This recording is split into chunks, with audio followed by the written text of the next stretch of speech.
There are three big things that you should have in mind before you file a lawsuit. The first is counterclaims. When you file a lawsuit against somebody, that person can file a counterclaim suing you. So what will happen is you'll file your complaint with the court, and a copy of that complaint will go to the defendant, and the defendant will then have 20 days to file an answer, and if he wants, he could file counterclaims. Most defendants will do this.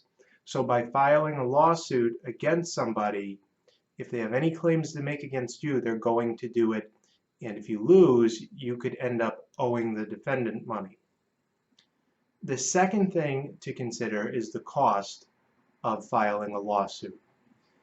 Now, if you're going to handle your own lawsuit, if you're going to represent yourself, the expenses are relatively low.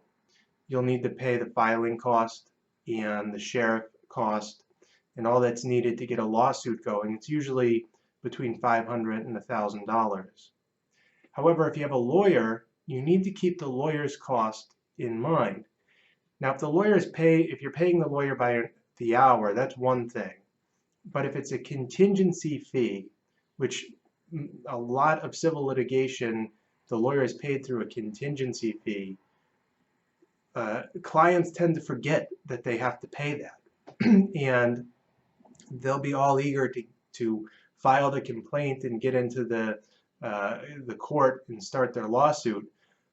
But then when you're discussing settlement, or if you actually get a judgment, and the lawyer justifiably wants his 1/5 or 1/3 or whatever you agreed to, sometimes the client will become indignant and say, well, this is less than what I intended to get, and this and that. If you're going to pay a contingency fee, you need to keep that in mind from the beginning. And you need to also keep in mind that if you accept a settlement outside of court, which is how most litigation is dealt with, it's going to be for less than, typically it will be less than what you want. So let's say you think you're entitled to $100,000. The defendant in most cases is going to settle with you for less than that amount. And then on top of that, you need to pay the lawyer a percentage of that if there's a contingency fee. So always keep that in mind. Keep the expense in mind, and if there's a contingency fee, keep that in mind throughout the whole process. Then finally, the last thing you need to keep in mind is that there's a big difference between getting a judgment and getting paid on that judgment. If you go to district court and you sit in on a small claims session, you will see a row of lawyers for credit card companies, and the defendants almost never show up.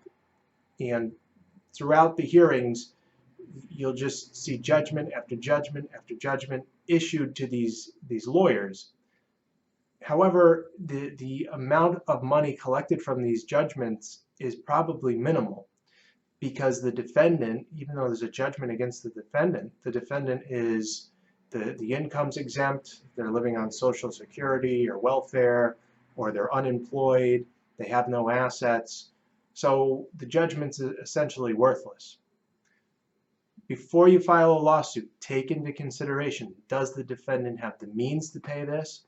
Does he have assets? Is it going to be worth your time to battle it out in court for a couple of years to get a judgment? Is there going to be money there to be paid?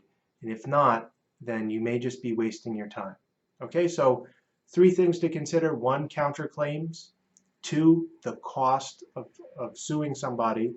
And finally, you need to keep in mind there's a difference between getting a judgment and getting paid on that judgment. Does the defendant have assets and money? Is it worth your time to sue the defendant?